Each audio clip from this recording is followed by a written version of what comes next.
Hello and welcome to 24 Life Back in Guernsey's only and therefore bestest and most awesomest movie podcast ever. We are now broadcasting from our new home of Sarnia Cinema page. Woo. Yay! Hello. This is episode 21, Judging Them Harshly. Yeah, good. Today we're going to be looking at 4 films that we all watched at home because the Mallards closed whilst they have their refurbishment. The first film we're going to watch is, Russell, Beasts of the Southern Wild. Then Claire, we're going to talk about Frankenweenie. Then Killing Me Softly, and then VHS, which I think has divided the room already. But first of all, Beasts of the Southern Wild. Russ, I watch this, you watch this. I can't even talk about it. Take it away. Okay, Beasts of the Southern Wild follows a young girl called Hush Puppy, who lives in kind of a semi-feral way of life, kind of freedom, of the most kind of freedom you can get in both a good way and a bad way, in kind of a fictional rundown Louisiana town called the Bathtub, which is kind of situated on the wrong side of the levee in kind of New Orleans, basically. It's kind of no rules, no planning regulations, no nothing, and kind of then a kind of Katrina-like storm kind of comes through and floods the area, and so Hush Puppy and her sick father head off on kind of a mission to reclaim their land while being chased by some very strange, seemingly mythological beasts, real or unreal, who knows. So this film came to everyone's attention kind of in the recent awards kind of season. It came out of nowhere, this small kind of independent film. And kind of, obviously the young girl, and I think she was 5 or 6 when it was being filmed, was nominated for, was it Best Support, was it Best Actress? Yeah. It must be Best Actress, so the youngest ever, I think, wasn't she? Best Actress nominee. All of those things, maybe point to a film you might want to see. It's got a lot of interest there, and that's kind of why we put it on, this week to have a chat about. It's a really odd one. It's really strange kind of a film. It kind of struggles to be Malick-like in its execution, with quite a lot of lingering shots of the landscape and voiceover that kind of doesn't really lead you anywhere. It's just kind of rambling, kind of talking and things like that. But at the same time, I'd argue it's probably slightly more accessible than a lot of Malick stuff. I mean, I find it difficult to get into his work, but I kind of was able to go along with this. And I think the problem with the film is that it's just all so twee. It's all so very much because it varies between kind of rose-tinted view of this alternate world to kind of a harrowing account of neglect to an environmental disaster film, but it never kind of stops to signify what it's trying to talk about. It just kind of, here are these bunch of people that in the real world, I mean, they're knocking on death's door. They all drink like fish, and it's not beer they're drinking moonshine, and they're just living in absolute squalor. And it, I suppose you could argue that it's kind of fable-like quality to it, but I'm not really sure what it's trying to say about anything.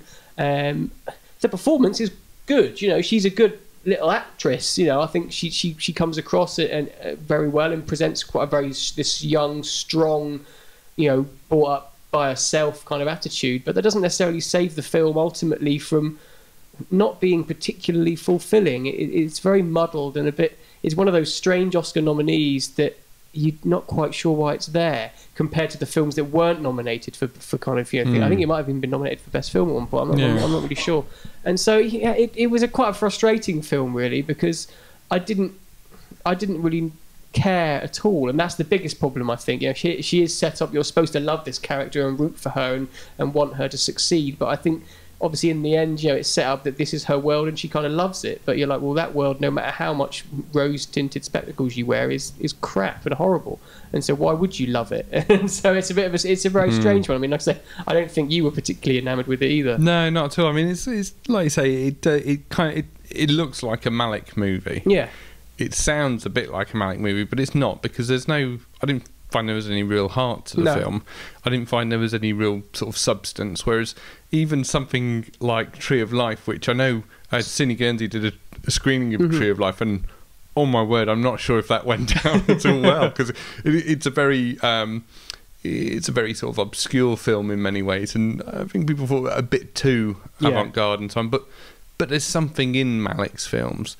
With this, what's in them is this kind of notion of quite privileged people saying, isn't it isn't being poor delightful, and that really shines. And I know some people had that sort of criticism of Slumdog Millionaire, this kind of poverty porn issue. And the difference with Slumdog Millionaire is that it was an actual story. It had a narrative. And it was a story about wanting to get out of it, no matter how nice the images were. It was literally shit. In one famous scene. And I feel, people diving into crap to get a picture of a movie star is just a brilliant idea. But oh my word, this is kind of the equivalent of someone saying, you know what, I'd love to travel and get rid of my credit cards. Into the Wild. Yes. Now, Into the Wild was an interesting film because the central character essentially does what the filmmakers do here, in which he gets rid of his credit cards and he travels America, and he is a bum. He walks the earth, as they say in Pulp Fiction. And what happens? It's a bit shitty, and he dies. But it was very realistic, and there's a line in there where someone says to him, look, you're pretending. No matter how much you're doing, you're pretending. And I just found this film, I found it very false. I think you've got to remove it more from what's going on. If that's what you're trying to do, you've got to place it within a slightly different context of what is a very racial... there's quite a racial context going on here.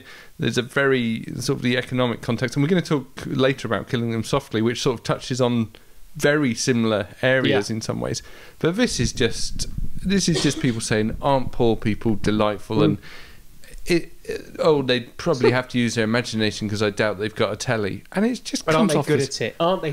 You're on their head. Well done. The problem is, unlike Slumdog, you get the idea that kind of like, well, what could be grander in life than to not have proper food or access to amenities or anything. I don't know. I thought it was a very dishonest film, and it was just one of those things where you hook onto an idea that this is what the filmmakers are like, and I could picture these douchebags sat in a very opulent thing and how delightful these are, which probably isn't. They're probably very genuine people with very good hearts, as most people are, but I just couldn't get into it. I found it very hard to finish this film. It reminded me of Where the Wild Things Are, but without the innocence and the fun of it, which I think is where that film took off, where this one didn't so much. I remember watching that. I mean, obviously that comes with a lot of baggage in terms of where you are when you were younger in the book and such, but there was a link between them, and I think the reasons that one succeeded were reasons why this one didn't. Yeah. No, definitely. So definitely not recommended. but seriously, I would imagine some people will watch it. Some people would love it. Wow, it's magical, and they obviously have. Anyway, moving straight on to a very different world with Tim Burton's Frankenweenie. Claire, can you tell us about this one? Sure. It's young Victor conducts a science experiment to bring his beloved dog Sparky back to life, only to face unintended, sometimes monstrous consequences and mild peril. It's a claymation remake of the 1984 short that he actually made, which I think you can watch on YouTube. I think the full video is up on YouTube. And I felt this film went back to the Edward Scissorhands universe, where it's kind of the 1950s family with the wonderful suburban life, but this real darkness that's underneath, that's brewing. And in some cases, even the kids start discussing that, why is there a storm every night? And there's little bits of conversation in that that just really, really enjoyable, because you feel like you're actually there in the town. This story-wise, I loved it. I not as good as Paranorman. I think that was a step above, just generally with the storytelling. But now we've got 3D printing. The quality of the claymation has really, really upped its game, and this film is another demonstration of it. It's in black and white, and I think there's a lot of people who will be like, oh, it's with Blu-ray and or 3D filmmaking now, that it is nice to see a filmmaker going back saying, I'm going to use black and white. I tried to see it in the States, couldn't get into any cinema when I was over there, because it came out in November last year. So I just thought it was absolutely lovely. Obviously I really I've had dogs all my life apart from now, so obviously I felt it quite touching, because obviously your dog passes away. It's one of the saddest things that ever happens to you, especially as a kid, because it's your best friend. But I mean, just to show you how cute this film is there's one scene of the psychic cat poo. Basically, the cat does a poo, and if it comes up in the shape of your first initial, something life-changing will happen to you. And it's those little things that just really made this film for me. I don't know, I'm not that into cat poo or anything, but it's just... Did you focus on the cat poo until... It was all about the cat poo. Very cute all film. about the cat poo. Yeah, I thought it was a good little movie. I've got to say, I didn't think it was quite as good as the original short film, which I remember seeing. It was on before Nightmare Before Christmas when I saw that at Beausejour, and I remember being very taken with a little short film. Not so much of this, but I got to say, by the end, I had a little tear in my eye. It was quite sweet at the end. Yeah. I think what it misses from Paranorman and something like Cloudy with a Chance of Meatballs is it either needed that sense of fun that those two films had sort of at their heart, or it needed to just dial up this, or it needed to go the other way. Yeah. And become more of a horror. Like you say, there's those really sort of foreboding things where they're chatting about the lightning. There's some... I mean, one of the things that didn't work, there's some odd business with a science teacher in which Tim Burton seems to be saying, well, I'd like to make this sort of social point. Yes. And I'll just sort of hammer that in there. But it's really well animated. It's one of those films you look at and every other time something happens, you think, this can't be animated in this way, it must be this way. And then you keep a bit like Paranorman, you keep sort of going back and forth. But no, it's a delightful little film, and I think for sort of a PG, it's quite a good introduction into horror movies, and it does get quite sort of nasty a few bits near the end. It does, yeah. I mean, there's a lot of films. I mean, Brave won the Oscar for Best Animation this year. I don't really. I mean, I'm a nobody, but I don't really generally agree with that. I mean, I think Pixar they're an outstanding company. Obviously, Paranormal was actually more expensive to make than all the other films. I think Frankenweenie was 36 million, and Paranormal was 66 million to make. But just the issues that it dealt with, I think all of them have had to deal with death or some kind of very dark issues. With Frankenweenie, it's at the end kind of took me a bit because they allow. Well, I don't want to give any spoilers away, but I thought the ending would have been quite different. I was very surprised with the ending of Frankenweenie, considering how the rest of the pace of the other animations have been this year. I thought, that's kind of ended quite abruptly with no further explanation to anything, which in one level it was quite sweet, but on the other level, other films this year have dealt more, I think, little bit deeper with things to do with death and stuff. It's very difficult to have that portrayal in children's films, but I would have liked to have seen a little bit more expression of reasoning behind things instead of something you just take it as is, if that makes sense. I haven't seen this one, but I did watch, on your recommendation, Paranorman last week. Oh, did you enjoy? Just thought it was just brilliant. It's great, and like you say, dark and interesting, really dark, and surprising as well. With some of the way the characters turn out and everything, and just quite brave, and like you say, just nice and different. And one thing we talk about a lot, I think I mentioned in the last podcast. When we talk about Wreck-It Ralph, was these films do struggle for me to come to that narrative conclusion that's satisfying, and Paranorman very much does that, because of kind of what's gone before it, I really liked it. So I haven't seen Frankenweenie, but would certainly recommend people to watch. I've had quite a few people say to me that my review of Wreck-It Ralph was quite.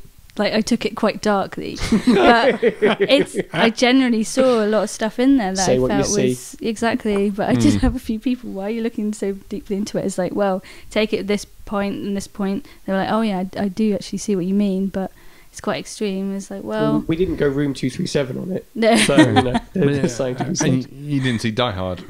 No. Seriously, terrible. Anyway, about halfway through the show, so let's have a little bit of Guernsey film news. First bit, I'd be remiss not to mention it's on in cinema. We'll be getting Django Unchained. We'll be showing it on the big screen at the Arts Centre. We're waiting for a date, so we've got to wait for some confirmation there. So hopefully we'll be looking at mid to late April for that one. But as soon as we do get it, we'll put the date up and buy some tickets, because we've already been asked by quite a few people about tickets, and people want to see it because it didn't go to the Mallard. Speaking of which, the Mallard is closed this week because they've got a big refurbishment going on. They're replacing their projectors. If you want them, they're free to take away because you can't do anything else with them. That's great news. And they're replacing them with 4K projection. I'm really excited about it. There's been some quite sour feeling, and we've had a bit of discussion about this. And what do you got? You guys excited about this? Do you think it's a good thing for Guernsey film, etc.? I'm genuinely excited that if there is any change in the way that we look at films, upgrading anything, and just it's just so nice to see cinema moving forward. And it's still, big corporation cinemas, you go there, you know what you're going to get, but I really genuinely want to support small cinemas and local cinemas. I think there's something very quaint and local about it. But what about the catering? I expect a 3 dinner course meal. I can't talk about it without getting too angry. I'd say I'm very excited about it. I think they're doing fantastic work up there. In terms of the investment they make, that is where the money should be. The money should go to the image. That's my only problem with the place. It's not the most uncomfortable place in the world. It gives you, if you want some food, it's got some cinema food there. A restaurant next door. All they need to do, is show the films better, and this will help them to. Exactly. If people I can't even do it because it just frustrates me so much. People naysaying about what. Check out the Guernsey Press website and some of the comments. Just go along. Supreme Bellends. Yeah. Anyway, Russ, Cine Guernsey. Yes. Continuing apace, which very is good. Much so. What's the next film? The next film Cine Guernsey are showing is Chronicle, which I believe, brilliant. one of your favourites from last year. They're showing definitely. Chronicle, which is being shown on the 19th of March, kind of week and a half's time on the Tuesday. So come along and check that out. Like I say, I will be there introducing it. So you may even get to meet me, which would obviously I know Can we get your autograph? It's awesome. Worth the price of admission alone. Like I say, if you want to kind of come and support a different type of local cinema, come along to the County Gardens Museum Cinema on the 19th. Their film starts at 7:30. Free glass of wine from 7 o'clock. Can't really go wrong. GuernseyTickets.gg. Okay, so cracking on. The next film we're taking a look at is Andrew Dominik's Killing Them Softly. Andrew Dominik made, of course, Chopper and the amazing assassination of Jesse James by the coward Robert Ford, which is just a brilliant film. This film, a change of pace again. We're looking at a severely economically depressed area in which two gentlemen rob a card game. It's a foolproof plan. They're going to get away with it. However, as with all these things, plans don't exactly turn out as they are planned to do, and Brad Pitt sidles into town as the man who will sort it all out. Russ, it's a very compact film, 90 minutes, but there's a heck of a lot in it. What do you make of it? Oh, it's great. It's brilliant. I mean, I didn't need much persuading to watch it because, as you just mentioned, Assassination of Jesse James is one of my favourite films of kind of the last 10 years. I thought it was an amazing film. And the amazing thing about Andrew Dominik is that here you have a film that's so far removed from that. That was kind of a 3-hour, elegiac, kind of not whimsical, but kind of slow-paced western. You just sit back and wash over you. Whereas, like you said, this is kind of 90 minutes of quite odd, quite an odd film as such. This is not. When you say it's a hitman film, you kind of expect a real masculine type of film with guys coming on and talking about things and killing guys and all that stuff. And kind of what you actually get is a group of male characters that are all just demasculated to the nth degree, kind of by both the economic situation, by the people they're working for, by the financial situation they're in, by the financial situation that their country's in as well. It does very heavy-handedly put across a point of kind of America in transition between the Bush and Obama periods and the hope that's supposed to come from that. And this film is very much playing on that hope as being slightly false. Obviously in the retrospect that they've had now with so many years of economic kind of relative depression over there in the States. So that was interesting, and it kind of worked on that kind of level for me as well. But it also just works on it's quite funny, it's got some great turns. It's a bit spicy. It's a little bit salty, spicy. Maybe. It does. Yeah, salty's probably the word. There's a couple of good lines in there that might offend the faint of heart potentially. I said to someone at work, it's like I said, do you know in Bruges, without the cheeky Irish accent? Yeah, that's true. It's like in Bruges without that kind of comedy. Yeah. And I thought Scoot McNairy, who was in Monsters a couple of years ago, was very good in it as kind of this real sort of Joe Pasquale voiced kind of low-level criminal. And there's Ray Liotta doing what Ray Liotta does best. James Gandolfini's amazing in it as kind of this alcoholic, hooker-obsessed, over-the-hill hitman that kind of Brad Pitt calls in to help him out, because Brad Pitt, as for the title, likes to kill people softly and has kind of problems killing people that he knows and so on and so forth. And then it ends in the most fantastic way. It's got one of the best endings of a film I've seen in a long time. It's funny how Claire was talking about how Frankenweenie ends abruptly. This film ends very abruptly, you kind of have a scene, and you have Brad Pitt who does a speech, and it's his. That's cracking. It's his kind of most vitriolic kind of speech. From being quite a relaxed and chilled out guy all the way through, he suddenly becomes this very angry kind of middle-aged man. And then he says this great line, and then it just cuts to black, and it just finishes. And I rewound it back and watched it again because it was so brilliant. And it kind of sums it up as this film kind of talking about the kind of death of the American dream and how people just want to get paid. This last line comes in, and it's America's not a country; it's a fucking business. Now pay me. And it's just like, that's just brilliant. And then he's talking to Richard Jenkins, who plays this brilliant straight-laced like kind of middleman between the kingpins of kind of the mafia or whatever you want to call them, or the organised crime, and the hitman. And he's just like, you can't blame me, I'm just doing what I'm told. But it's proper kind of like administrative it is. middle manager type character, isn't it? It's a really odd film, and it does have this parallel with sort of the 2008 election, and it has the speeches are often very pointedly in the background, and the signs are there. And I'm someone who really hates it when films consistently just go, hammer that point home. I am about this. But here, for 90 minutes, it really works. Even to the point where when Brad Pitt first turns up, the music playing is The Man Comes Around, which is it's that weird thing. I want to say that there was an interview with John Landis where I think it was Mark Temmey said to him, "Why didn't you use Werewolves of London in A Werewolf in London?" He said, "Because it's too spot on. It would be ridiculous." But here, the things I'd normally hate worked really well, and it's a film you've got to listen to. It's a film you've got to watch it. I mean, it's not overly complicated, but it certainly has things to say. And for a director, like you say, Russ, to go from kind of the fields and vistas and the kind of the sepia of the assassination of Jesse James to a 90-minute, quite gritty, street level, many ways a bit messy kind of film. It works brilliant. And it's and it has these moments in it that are just stunningly beautiful. This is a guy who can shoot scenes. This is a guy who can use a camera movement ridiculously precisely, and everything in it is there for a reason. And you sit there and it's a very tight 90 minutes, if it is 90 minutes. Yeah. And you go, wow, that made a massive point very succinctly. Unlike me. Unlike us. Yeah. But I think what you said is the key, is that he is a director that's able to tame his own sensibilities to the material.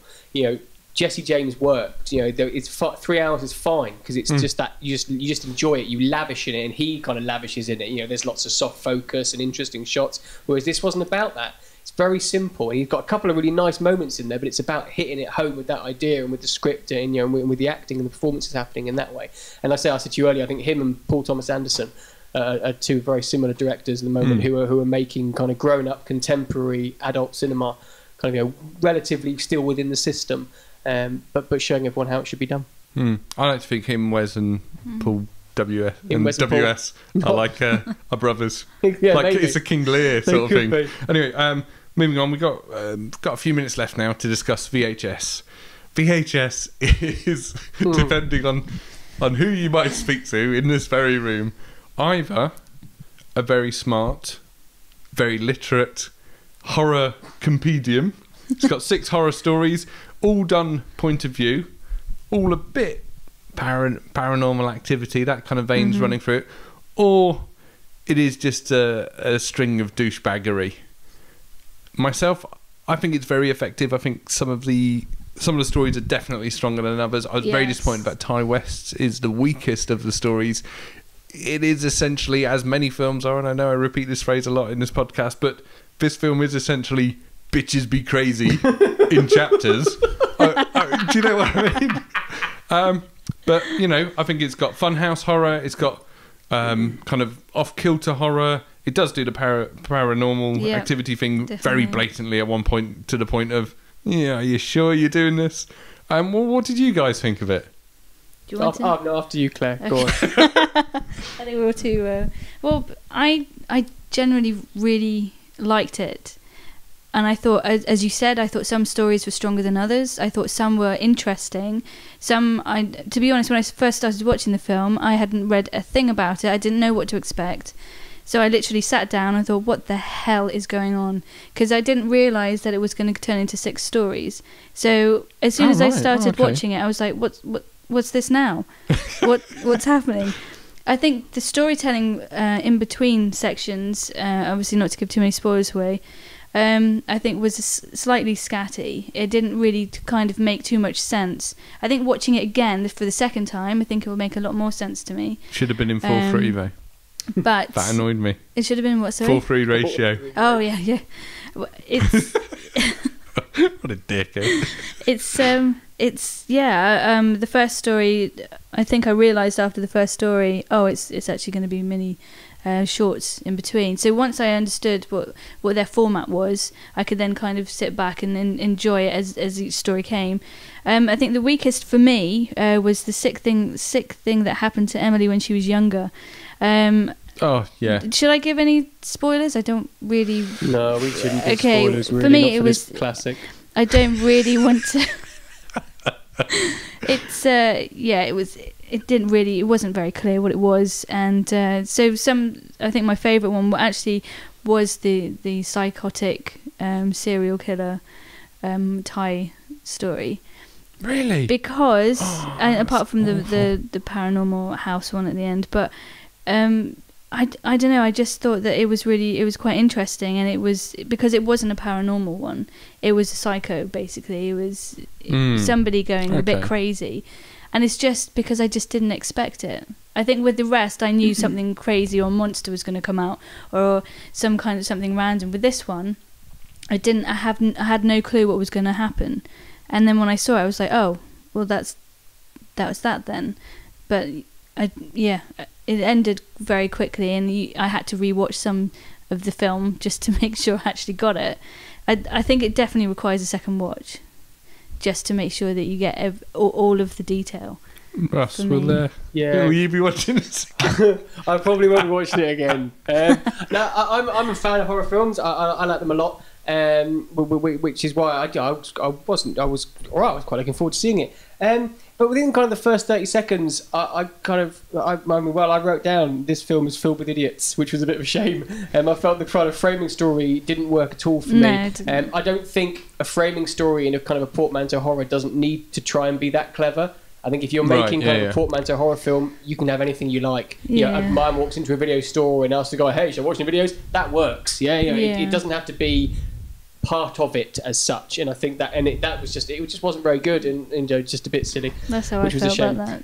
I think the problem, I have a general problem with the format of it, in that there were parts that were scary and tense, but one of the most successful reasons for horror films is that those kind of peaks and troughs build, and they come to a climax, and then you're being hit with more and more of them, and you don't get that respite. Like something like The Woman in Black, which obviously was out a few years ago, which I thought was an excellent horror film. And that's one of the reasons why it's so good, is that the first kind of hour, you're hit maybe every kind of 15, 20 minutes with something that's a bit scary, but you know what, the last 30 minutes, you're not going to get a rest. You're kind of going for it. And the problem with this format is every 10, 15 minutes, you're back to square one, and you're being introduced to new characters, and we're on a trip, we're doing a Skype, we're going to a party.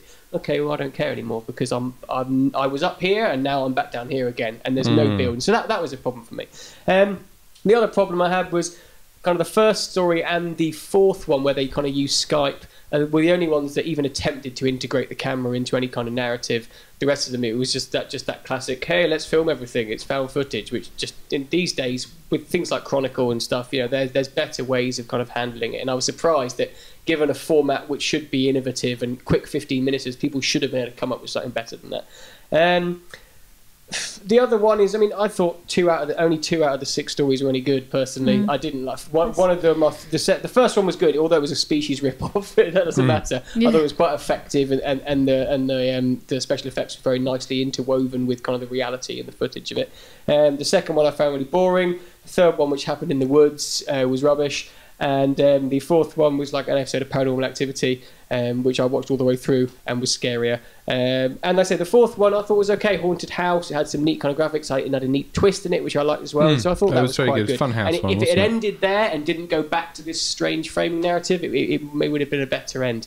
But apart from that, yes, VHS. I prefer DVDs. Okay, well, I'm quite looking forward to VHS 2 with a segment directed by Gareth Evans, who made the raid. That takes us up to about half an hour, so thank you very much for listening to 24 Lives Per Second. You can like us on Cineast Cinema and then on the YouTubes and the Twitters and all that kind of stuff. Thanks a lot, and we'll see you next time where we'll be talking about Argo, Oz, The Master, Rust and Bone. Oh, and that's the alarm. Good night.